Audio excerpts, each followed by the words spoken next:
Notice how since 2016, all that the enemy's been trying to do, and Christians have been lulled to sleep. They've been deceived. They can't see what God's trying to do. They believe the lies of the media. Their attempt from day one of Donald Trump was to remove him. No, really what they're trying to do is remove God's choice, God's agenda, just like they're trying right now. And right now we are in a very critical place that has nothing to do with whether the prophets missed it or not.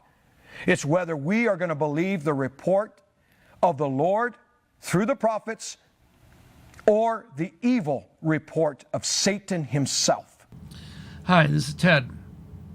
All right, this last week, I had a little difficult time trying to find something to talk about. And because several things went wrong with a video that I had recorded, so I decided last minute, let's just check out a few of these preachers and see if they have something interesting to talk about.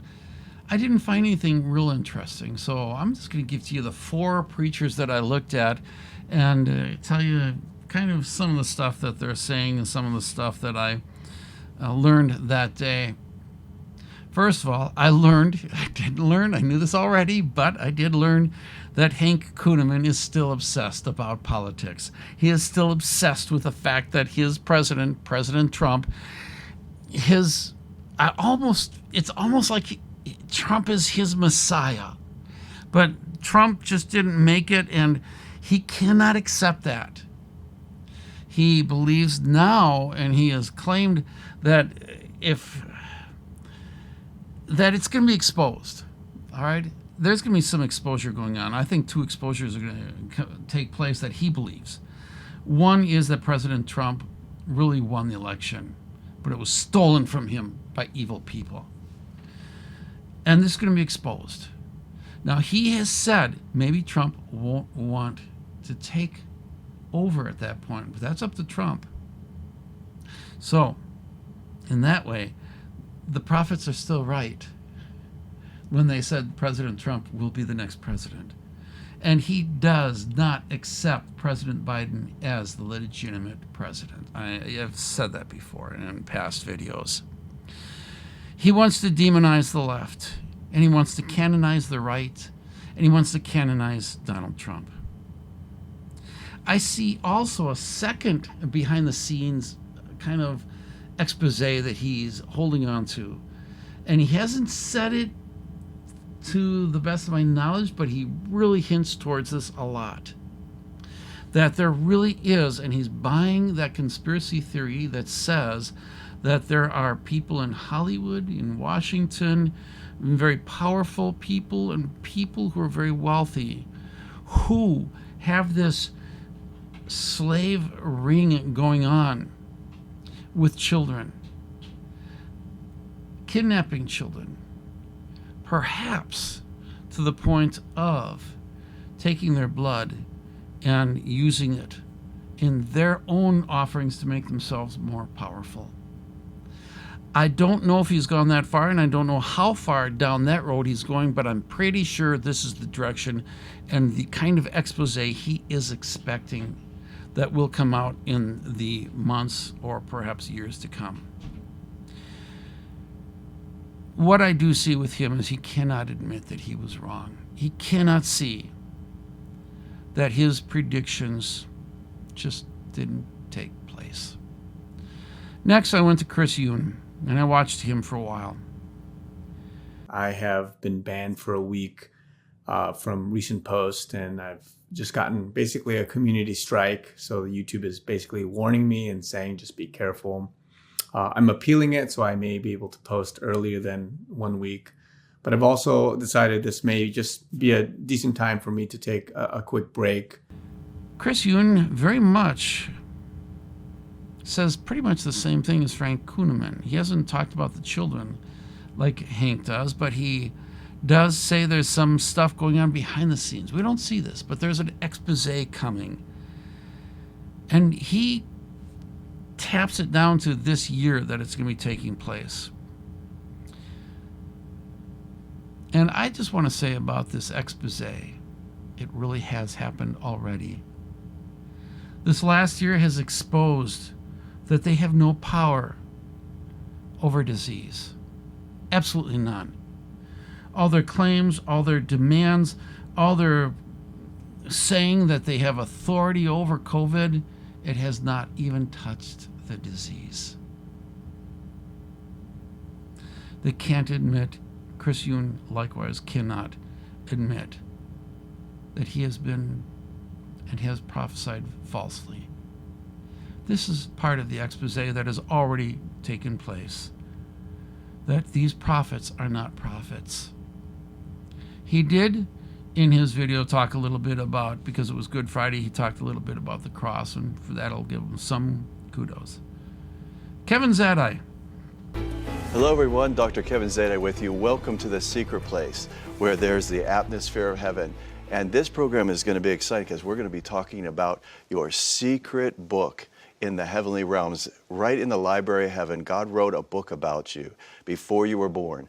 And we're going to get right into the program, but I just want to tell you that I will be reading from the Passion Translation a lot during these programs.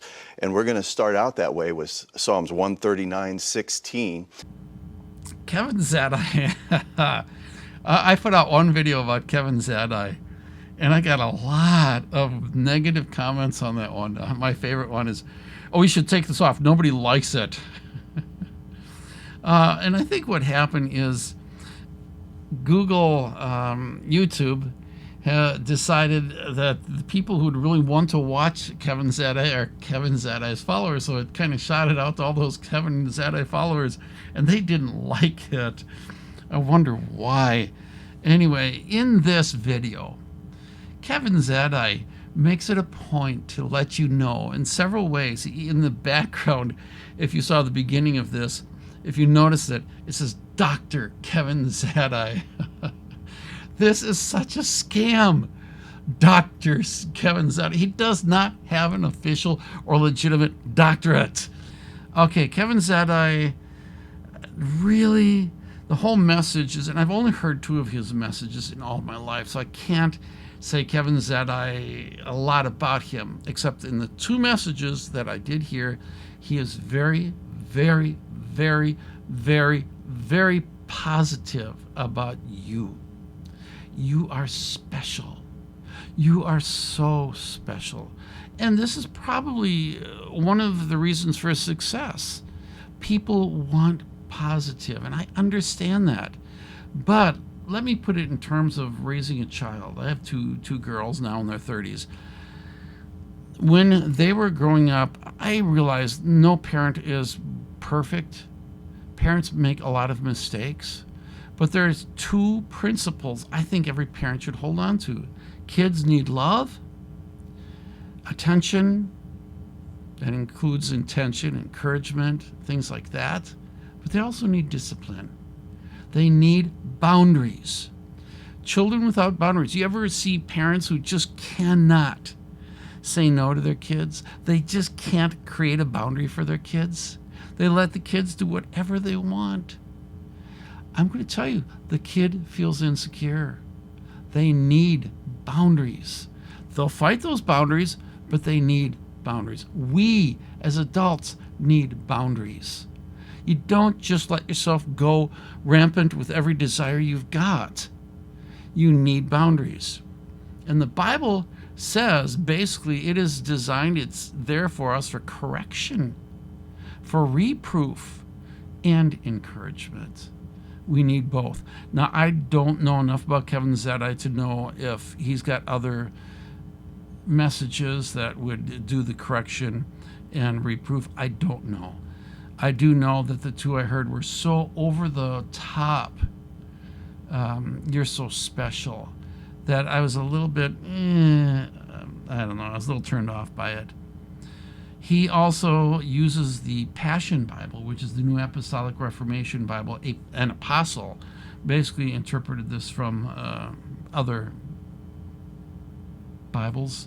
Not sure what Bible he used. Usually, I won't get into how people translate Bibles, but I'm pretty sure he just used a version or 2 or 3, maybe, I don't know, and just did his thing. I highly doubt he used much Greek or Hebrew at all. All right. But that's beside the point. It doesn't matter. Bill Johnson also uses the New Apostolic Reformation, and that's Bill Johnson also uses the Passion Bible and makes it a point to let you know he uses the Passion Bible. And see, what revival does is it introduces you to the holiness and the power of God, where Reformation introduces you to the mind and heart of God.